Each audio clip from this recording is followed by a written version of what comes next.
Do you think the conflict between Iran and Israel is just about politics? From day one, Iran has declared Israel must be erased from the map But why, really? because it sees Israel as an illegitimate regime that has occupied Islamic holy sites. Behind this view lies a belief: support for Palestine, the coming of the Mahdi, and the destruction of oppression. They see it as a holy war. What about Israel? They see themselves as the chosen people. They believe God gave them this land. It's written in their holy scriptures. Religious Zionism claims this land is rightfully theirs. Some even see building the third temple as a religious obligation. So, in many ways, both sides are viewing each other through a religious lens. Do they truly believe in their religion? Or are they just using it for war and politics? Ask yourself this: do you really know what's behind all this hostility? Religion, politics, history, or just power? Stick with us as we dig into these fundamental questions. Why does Iran hate Israel so much? What exactly has Israel done? Iran, from the Islamic Republic's perspective, says Israel has occupied Palestinian land, it suppresses Muslims, especially Palestinians, and it threatens Al-Aqsa Mosque, one of Islam's holiest sites. So Iran claims it has a religious duty to defend Palestine. Why did Israel take over Palestine in the first place? Was it about religion or colonial power?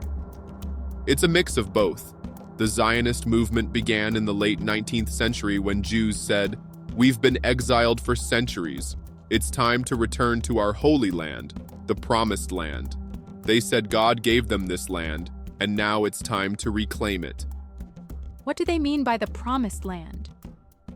The Promised Land is the territory God, according to the Torah, promised to Abraham and his descendants. Parts of this land include Palestine and Jerusalem. So, for religious Jews, Israel isn't just land, it's a divine promise. Lots of countries have issues with Israel. So why is Iran the one that talks about destroying it? According to the ideology of the Islamic Republic, Israel isn't just a country, it's a symbol of global oppression.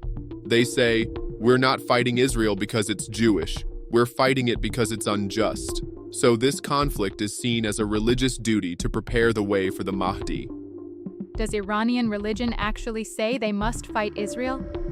Not directly, but the Islamic Republic uses religious ideas like the coming of the Mahdi, supporting the oppressed, and fighting arrogance and tyranny to justify that Israel must be eliminated.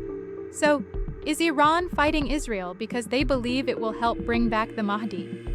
They literally say, we must fight oppression to prepare the world for the Mahdi's arrival. In this view, Israel and the US represent global injustice and corruption. So opposing Israel becomes a kind of holy struggle, a preparation for the end times. Does the Quran, the holy book of Muslims, say that Israel must be destroyed? Not in the name of Israel, but there are verses in the Quran that mention the corruption of the children of Israel. We declared to the children of Israel in the scripture, you will spread corruption in the land twice.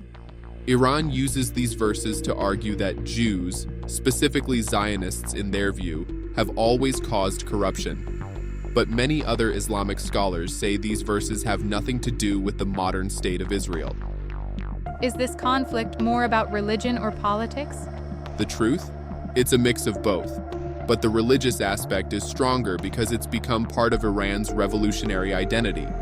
Even in the Constitution of the Islamic Republic, it says Iran must support the oppressed of the world, and Palestine is their main example of that. Do all Shia scholars agree with this view? No. Some traditional religious authorities say religion should not be used to justify war or politics. But the dominant clerics in the Islamic Republic believe in a revolutionary and messianic interpretation of Islam. Can this hostility ever change? Or will it last until the return of the Mahdi? With this mindset, as long as the Islamic Republic follows this ideology, the conflict will continue, unless there's a major shift in how religion is interpreted in Iranian politics. Do all Jews believe that this land rightfully belongs to them? No. Some Jewish groups, especially Orthodox anti-Zionists like Neturei Karta, say, until the Messiah comes, we're not allowed to form a Jewish state. Creating Israel is a sin. But on the other hand, Zionist Jews, both religious and secular, believe the state of Israel is part of God's promise of salvation. Does Israel have a religious goal to rebuild the temple? Yes, there are groups in Israel that want to rebuild the Third Temple. They believe the Temple of Solomon must be restored to pave the way for the coming of the Messiah.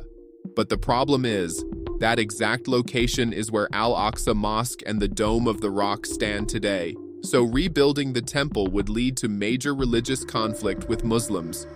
What are these temples that are so important to Jewish people? First Temple, built by King Solomon around 1000 BCE in Jerusalem. It was the center of Jewish worship but was destroyed by the Babylonians. Second Temple, rebuilt after the Jews returned from Babylonian exile. It stood until the Romans destroyed it in 70 CE. Third Temple. Many religious Jews, especially extremists, believe it must be rebuilt to bring the Messiah and start a new era. Why is building the Third Temple such a big deal? The Third Temple represents the fulfillment of divine promises and the beginning of a golden era for Jews. Rebuilding it is a core part of Jewish end times beliefs. Many believe without it, the Messiah will not fully return. Does that mean Israel is aiming for an end times war? Not all Jews, but some extremist groups in Israel believe, without the temple, the Messiah won't come. Without the Messiah, there can be no real peace, so we must prepare for him, even if it means war. It's very similar to the Shiite Mahdist view in Iran. How religious is the Israeli government, really? Israel's government is officially secular, but religious parties hold a lot of power. For example, in the current 2025 government, ultra-religious groups play a major role in the cabinet. They push religious laws into politics, like restricting marriage, attacking Al-Aqsa, and promoting religious education. So, is Israel not really looking for peace? It depends on how you look at it.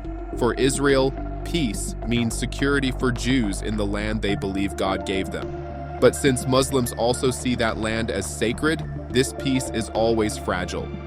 Is Israel misusing religion for its own purposes? Some analysts say yes. Just like Iran uses religion for legitimacy, Israel does too. Iran uses Mahdism, Israel uses biblical promises. But many Jews disagree and say religion is for peace, not for justifying occupation and war. Take care, friends, and don't miss the next video. In the next video, we want to examine why the United States supports Israel. In addition to political and financial motives, there are also strong religious motivations. To make sure you don't miss these investigations, subscribe to our channel. If you enjoyed this video, please like it and share it with your friends. On our channel, we explore research about religions, philosophers, and great figures of the world. This is something that many people today are unable to do because of their daily concerns. We have made this easier for you.